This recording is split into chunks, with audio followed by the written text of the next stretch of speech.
Now for a wild one, the emperor with the most wives. You won't believe it. During his 25-year reign, Emperor Sima Yan, the founder of the Jin dynasty, married over 10,000 concubines. After conquering southern China and unifying the country, Sima Yan initially ruled well. But over time, pride and luxury consumed him, revealing his lustful nature. He began by selecting 5,000 women from officials' households. Hearing southern women were gentle and delicate, he even ordered a temporary nationwide marriage ban so he could hand-pick beauties for his harem. With so many wives, the emperor faced a dilemma: how to choose whom to spend the night with. He devised a strange method, riding a carriage pulled by sheep through the palace. Wherever the sheep stopped, he would stay. Desperate for his affection, one clever beauty scattered bamboo leaves and salted water outside her quarters, things sheep loved. Of course, the sheep stopped, and she won the emperor's favor. Soon, other concubines caught on, and the clever sheep grew wise and unpredictable. The women could only resign themselves to fate. In 290 AD, Emperor Sima Yan died after a life of excess and indulgence. The most faithful emperor. After that shameless emperor, let's meet the most loyal one in Chinese history, Emperor Zhu Youcheng of the Ming dynasty. In ancient China's polygamous society, he was the only emperor who loved one woman his entire life. His mother was a palace maid who caught the emperor's eye and became pregnant. A jealous concubine discovered this and sent a maid to deliver abortion medicine. The maid took pity and pretended the pregnancy never happened. In secret, Zhu Youcheng was born and raised inside the palace. At age 6, he was recognized by his father and made crown prince. Growing up, witnessing palace conspiracies, Zhu Youcheng came to despise the vicious struggles between concubines. He vowed to marry only one woman in his lifetime, and he kept that promise. When he became emperor, he married Empress Chang and refused all concubines, despite officials repeatedly urging him to take more wives to secure an heir. He became the only emperor in China's feudal history to practice monogamy, one of the few wise and virtuous rulers of the Ming dynasty. The Ming emperors had quite colorful lives. If you're curious, we can do a whole video about them too. The shortest reigning emperor. Finally, the shortest reign in Chinese history. In 1234 AD, as the Jin dynasty's capital was about to fall, Emperor Wanyan Shaoshu panicked. He gave away palace treasures to his ministers, slaughtered his horses to feed the soldiers, and tried to flee disguised as a commoner. But the city was tightly surrounded. Ashamed to become a captive king, Wanyan Shaoshu hastily passed the throne to his marshal, Wanyan Shanlin. Shanlin knew the empire was doomed and refused, but Shaoshu begged tearfully. "I'm too fat to ride a horse and fight. You're strong and agile. You might survive." Shanlin finally agreed. However, before the coronation was even finished, enemy forces stormed the city. Shanlin had no choice but to grab a sword and fight, and was killed in battle within 40 minutes, thus becoming the shortest reigning emperor in Chinese history. Why would a 17-year-old emperor fall in love with his 34-year-old wet nurse? Her name was Wan Zhen'er.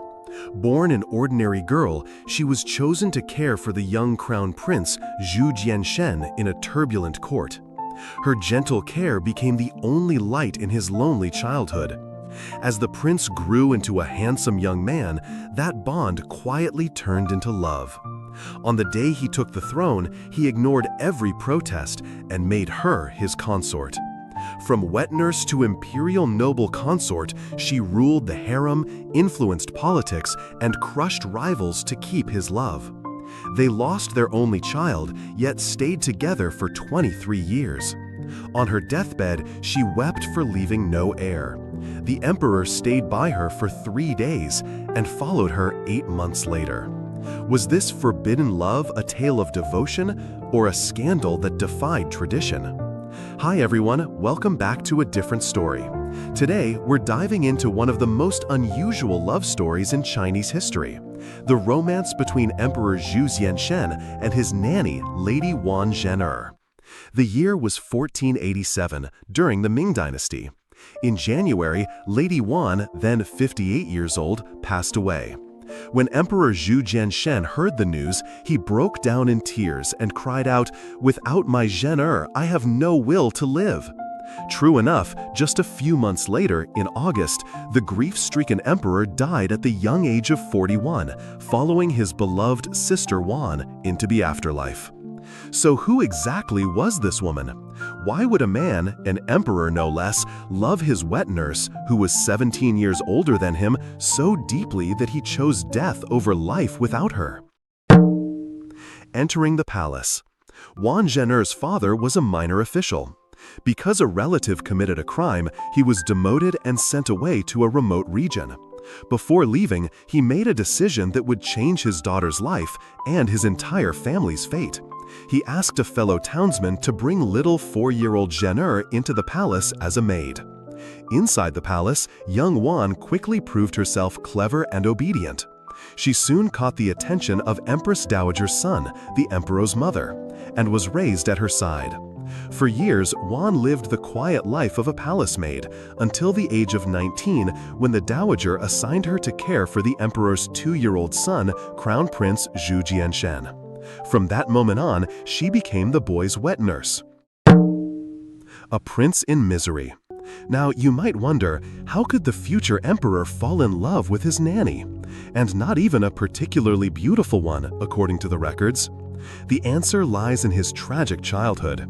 His father, Emperor Zhengtong, suffered one of the greatest humiliations in Ming history.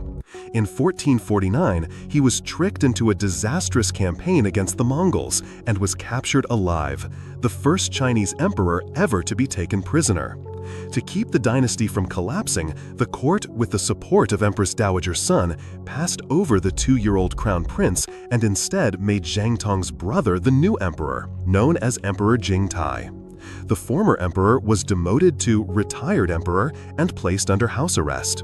Jingtai had his own son and wanted to secure the throne for him. That meant the young Zhu Jian Shen, the rightful crown prince, had to go. In 1450, seeing no benefit from keeping him captive, the Mongols sent Emperor Zhengtong back to Beijing, hoping to spark a conflict between the two emperors. But Emperor Jingtai continued to keep his brother under house arrest and forbade anyone from contacting him. In 1452, when the boy was only 5, Jingtai's supporters stormed the prince's residence and expelled young Zhu Jian Shen from the palace. Everyone abandoned him, thinking he wouldn't survive. Everyone except Wan Zhener. She stayed by his side through those darkest years, feeding him, clothing him, even tasting his food first to make sure it wasn't poisoned. To the lonely boy, she was not just a caretaker, but the only person he could trust. Back as crown prince. In 1457, 10-year-old Zhu Jian Shen reached a turning point. With the help of some ministers, his father, Emperor Zhengtong, staged a coup and regained the throne, restoring Zhu Jian Shen's position as crown prince. However, having been caught up in the struggle for the throne since childhood, he suffered immense mental pressure and developed a stutter. Although people around him began to flatter and care for him, Zhu Jian Shen felt that only Wan Zhener truly cared for him, and he relied on her completely. As he grew older, this dependence gradually transformed into a feeling that neither of them could fully explain. At the age of 15, Zhu Jian Shen even insisted on bathing with Wan Zhener. The news reached Emperor Zhengtong and the Empress Dowager, who were furious and ordered Wan to be beaten.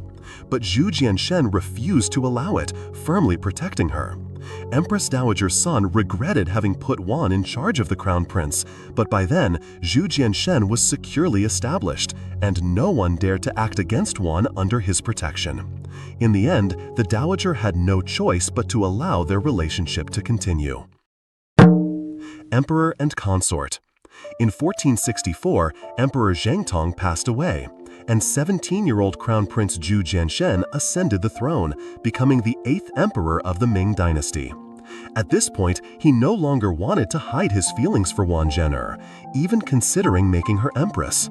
However, a palace maid by birth and significantly older than the emperor was naturally unacceptable. His mother, Empress Dowager Zhou, firmly opposed the idea. Zhu Jian Shen, hindered by his stutter, could not argue effectively and had to compromise. He appointed Lady Wu from a noble family as empress and granted Wan Zhen'er the title of noble consort. Many people might wonder why an emperor couldn't simply choose his empress. In fact, in ancient times, most marriages between emperors and empresses were political alliances. As a result, the majority of empresses were unhappy. I've talked about this in one of my previous videos. If you're interested, you can check out The Emperor Who Became a Monk for Love. On his wedding night, however, Zhu Jian Shen ignored Empress Wu and spent the night with Wan Zhen'er. From then on, he almost exclusively stayed in Wan's chambers, showing little concern for other consorts. The young and proud Empress Wu, driven by jealousy, once struck Wan Zhen'er during a dispute. When Zhu Jian Shen learned of it, he was furious and immediately deposed Empress Wu. Her reign lasted only 1 month and 1 day. This incident made everyone in the palace realize Wan Zhen'er's position, and no one dared oppose her afterward. Although Zhu Jian Shen wanted to make her empress again, his mother strongly opposed it. In the end, following Wan Zhen'er's advice, he appointed Lady Wang as empress. This empress had a troubled life, and during her 23-year marriage, she shared the emperor's bed fewer than 10 times. Losing a child. In 1466, 36-year-old Wan Zhen'er, after many hardships, finally gave birth to a son for Zhu Jian Shen. Overjoyed, the emperor ordered a grand celebration. But just a few months later, the child tragically passed away. Wan Zhen'er was heartbroken, and the ordeal left her unable to have more children. Worried that she might lose the emperor's favor, she feared for her place. Yet Zhu Jian Shen's love for her never wavered. When ministers urged him to favor other consorts to continue the imperial line, he remained unmoved. In 1487, 58-year-old Wan Zhen'er passed away. Upon hearing the news, Zhu Jian Shen was inconsolable, whispering, "My love is gone, I will not live much longer." From that moment, he fell into a deep despair, and his health steadily declined. That August, overwhelmed by grief, he died at the age of 41. Their love, though controversial, remained steadfast to the very end. A darker side. Wan Zhen'er has been the subject of much debate among later generations.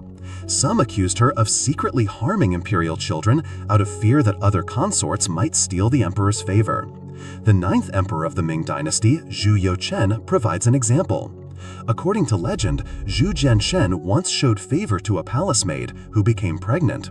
When Wan Zhen'er learned of it, she reportedly sent someone to give her an abortion potion. But out of sympathy for the maid, the messenger lied to Wan, claiming that the maid was merely ill. As a result, Zhu Youcheng was secretly born and quietly raised within the palace, only meeting his father at the age of 6. The maid, however, was eventually killed.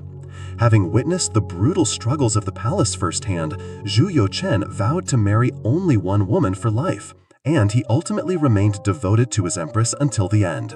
He became the 3rd and final emperor in Chinese history to practice monogamy. I've covered his story in one of my previous videos: the craziest imperial records you never knew, and the most bizarre imperial records. If you're interested, feel free to check them out. I've also talked about the other 2 emperors in my shorts, so you can watch those as well. Not the only one. Zhu Jian Shen was not the only emperor to marry his wet nurse. The 15th emperor of the Ming dynasty, Zhu Youcheng, also married his own wet nurse. Known as the Carpenter Emperor, Zhu Youcheng loved woodworking and paid little attention to governing. His wet nurse, similarly seeking to secure her position, reportedly harmed many imperial sons, leaving Zhu Youcheng without an heir at the time of his death. As a result, the throne passed to his younger brother. The Ming dynasty had many unusual emperors like him, and I plan to make videos exploring each of them. Having shared all this, I'm sure everyone has their own thoughts and opinions. I believe that the bond between Zhu Jian Shen and Wan Zhen'er may not have started as love, but rather as care and dependence. Yet over decades, their relationship remained so strong that it must have grown into true love. After all, the emperor had so many consorts. If it weren't genuine love, he could not have favored only Wan Zhen'er for his entire life. So, what's your answer? Leave a comment and let me know. That's it for today's story. See you in the next video. She was the emperor's sister-in-law, yet captured his heart. She wasn't the empress, yet enjoyed all the privileges of one. After her death, the emperor descended into madness. Some say he even shaved his head and became a monk. Who was this woman? And how did she make an emperor defy all rules just to love her? Hi everyone, welcome to A Different Story, the channel where we bring you real and remarkable stories from history. Today, by popular request, we're diving into one of the rarest tales of true royal love, the tragic romance between Emperor Shunzhi of the Qing dynasty and consort Dong-A. Ancient Chinese emperors were known for their massive harems and fickle hearts. For example, Emperor Sima Yan of the Jin dynasty had over 10,000 concubines. But there were exceptions, like Ming dynasty's Emperor Hongzhi, who famously had only one wife his entire life. We've covered both of them in previous videos, so go check them out if you're curious. And today's main character, Emperor Shunzhi, the first Qing emperor to rule from inside the Great Wall, was not a monogamist, but he was deeply devoted to one woman. Her name, Dong-A. Shunzhi became emperor at age 6 and began ruling on his own at 13. Around that time, a young woman quietly entered his life. Dong-A was the daughter of a general. She was smart, well-read, and a gifted calligrapher. Graceful and gentle, she had the bold spirit of a northern woman and the softness of a southern lady. That unique charm was rare within the palace walls. Originally, Dong-A was married to Shunzhi's younger brother, Prince Bagua. Due to palace traditions, noble women sometimes assisted with royal ceremonies. It was during one of these events that she met the emperor, and an intense, forbidden romance began. Their relationship was soon discovered by Empress Dowager Xiaozhuang, one of the most powerful women in Qing history. We'll do a video on her too if you're interested. Let us know in the comments. She was furious and immediately abolished the ceremonial service system that had brought Dong-A into the palace. She also scolded the emperor harshly. Prince Bagua, Dong-A's husband, was enraged and confronted her. When Shunzhi found out, he was devastated. He punished his brother, who later died in depression. Shortly after, Shunzhi brought Dong-A into the palace. Upon arrival, she was immediately made consort Xian, a remarkably high rank for a newcomer. Quick explainer. In the Qing court, there were 8 ranks for imperial consorts, from lowest to highest. 8. Attendant, 2 maids. 7. Constant companion, 3 maids. 6. Noble lady, 4 maids. 5. Concubine, max 6, 5 maids and a private residence. 4. Consort, max 4, 6 maids. 3. Noble consort, max 2, from noble families. 2. Imperial noble consort, only 1. 1. Empress, supreme rank, 10 maids, manager of all. Most women entered as 7th or 8th rank and rose based on favor or childbirth. But Dong-A started at level 4. Within 3 months, she was promoted to Imperial Noble Consort, just 1 step below Empress. An unprecedented rise. Why wasn't she promoted to Empress? It wasn't because the Emperor didn't want to, it was because Empress Dowager Xiaozhuang wouldn't allow it. Even so, the Emperor held Dong-E's title-conferring ceremony with the highest honors, far surpassing the glory typically reserved for an empress.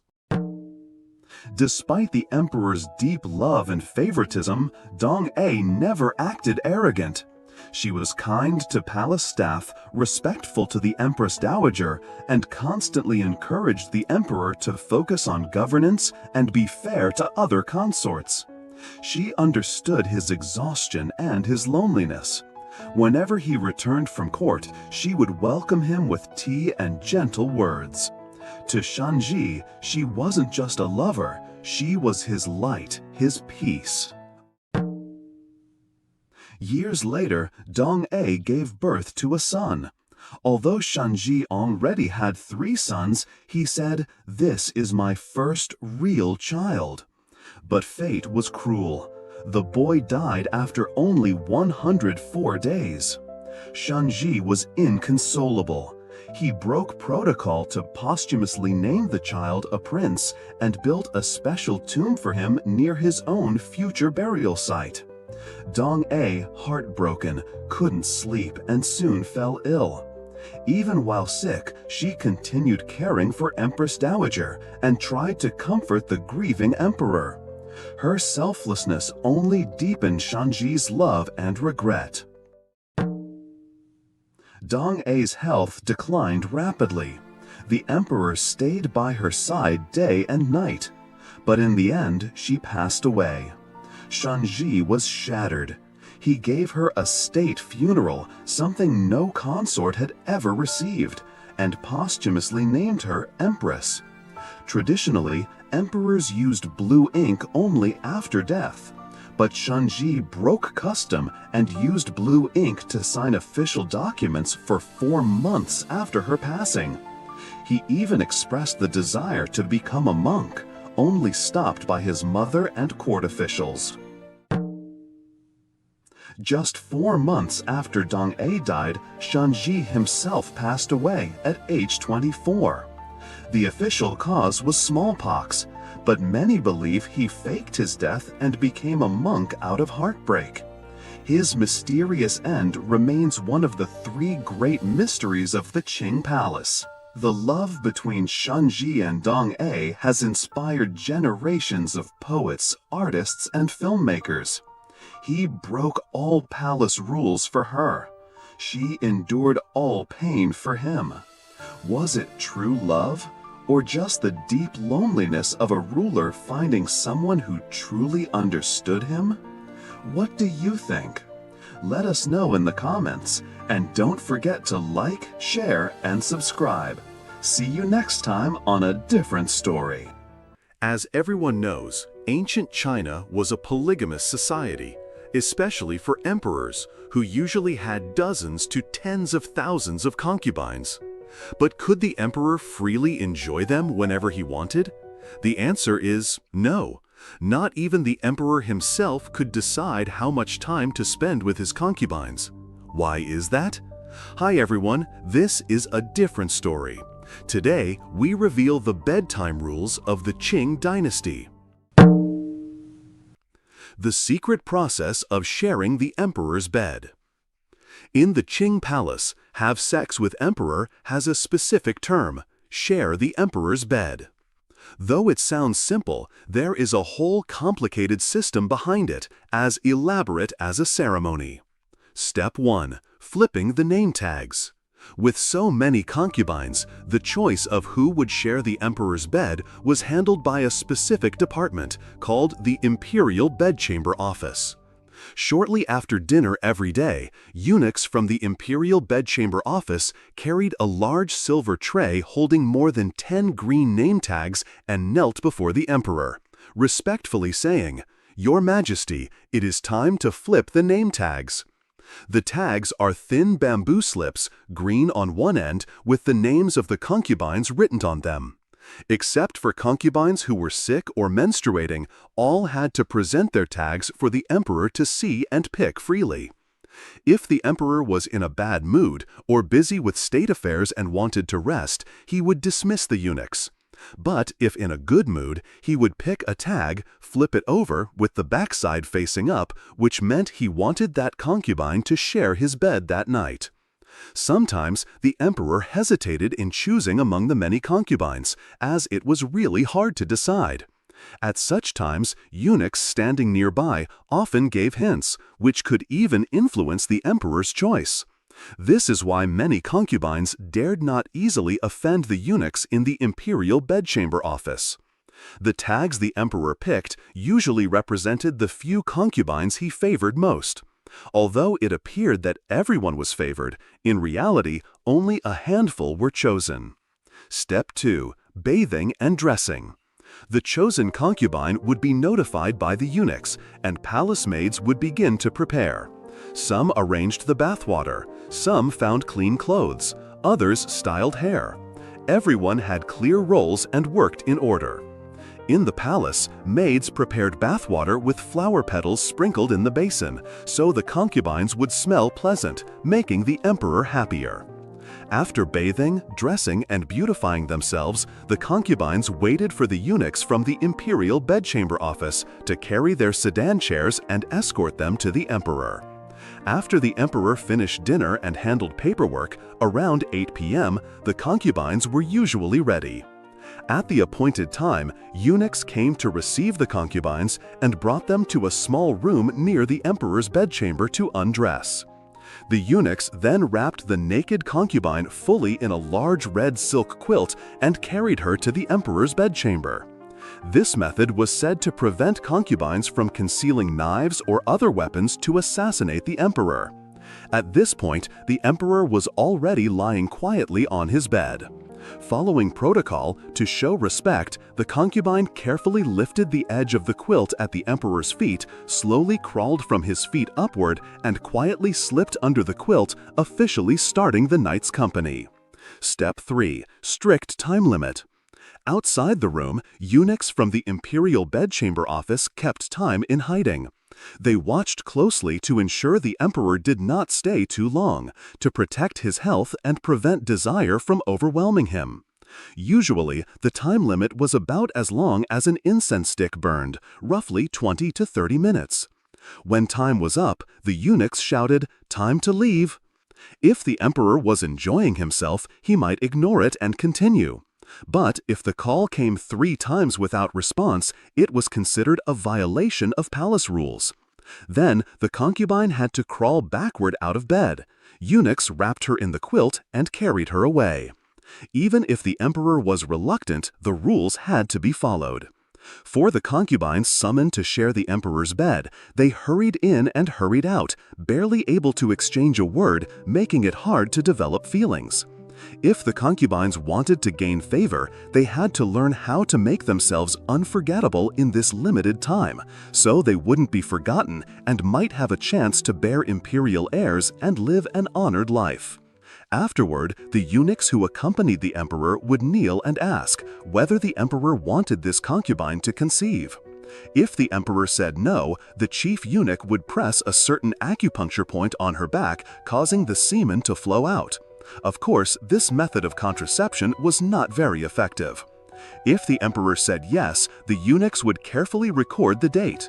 If the concubine later became pregnant, this would serve as proof to guarantee the purity of the royal bloodline. Poor concubines, unable to decide whether to conceive or not. The record of the emperor's private affairs was called the Share the Emperor's Record and could only be seen by the emperor, the empress dowager, and the supervising eunuchs. After the emperor died, the record was burned, becoming a true palace secret. You might be wondering, why must the emperor abide by these seemingly unbelievable rules? The reasons behind the rules. In the Qing dynasty, the emperor was not allowed to stay overnight with concubines, only with the empress. This was mainly for the emperor's safety. Do you remember the story we told about Jin dynasty Emperor Sima Yan being suffocated by his own concubines? Qing dynasty probably learned from that lesson. The Qing also took lessons from the Ming dynasty. Many Ming emperors indulged in women too much, neglecting state affairs, producing many strange emperors. If you're interested, leave a comment and I can make a special video about those stories. Therefore, the Qing emperor and concubines had separate residences. The emperor was not allowed to share a room with concubines. Only the empress could stay overnight with the emperor. This rule also highlighted the empress's status as the legitimate wife and her dignity. At the same time, the Qing limited the time the emperor spent with concubines to prevent them from whispering flattering words that might influence politics or gain exclusive favor. Though the rules were strict, they helped the emperor restrain himself and avoid neglecting state affairs. That is why none of the Qing emperors were notorious tyrants. The emperor's resistance and flexibility. Although the rules were strict, some emperors felt constrained. They found ways to get around the rules. For example, when visiting other palaces, they did not have to strictly follow the rules of the Forbidden City. After all, these other palaces had lower rank and fewer formalities and rituals, so the etiquette was much easier. Moreover, in those palaces, emperors could meet beauties unavailable in the Forbidden City. Take Emperor Xianfeng, for example. He loved visiting the old summer palace, where he indulged to his heart's content. To please him, eunuchs secretly brought many beautiful girls from the countryside, batch after batch. Xianfeng became addicted to this, which might have been his way to rebel against the strict bedtime rules in the palace. Another example, Emperor Qianlong made 6 inspection tours to the south, which were officially for inspections but were actually leisure trips. Along the way, he searched for beauties because outside the palace he could temporarily avoid the strict bedchamber rules. The emperor was very happy about this. Because of this, there were many rumors at the time about Emperor Qianlong having illegitimate children in the south. Because the Qing allowed the emperor to stay overnight only with the empress, who was often a political marriage lacking affection, the emperor found the empress old and unattractive with no common interests. Young concubines excited him more, but he couldn't spend nights with them. So many emperors chose to sleep alone and avoided entering the empress's chamber, coldly ignoring her, which was a silent protest against the rules. But it left the empress lonely and isolated. To outsiders, emperors seemed to enjoy endless romance and pleasure every night. But in reality, even in the most private moments, they were bound by invisible systems. Every instance of sharing the emperor was not just about affection, but also a political and power struggle. Do you think these rules were really designed to protect the emperor? Or did they turn the emperor into a prisoner of the system? Please leave your thoughts in the comments section. See you in the next video. Hi everyone! As we all know, in ancient China, emperors were the highest rulers, enjoying the most luxurious privileges. Today, let's explore some of the strangest imperial records in Chinese history. For example, how many wives could an emperor have? 100, 1,000, or even 5,000? I promise you'll never guess. So, let's get started. The emperor with the strangest cause of death. In ancient China, some emperors died in battle, others from mercury poisoning while chasing immortality, and a few from overindulgence in pleasure.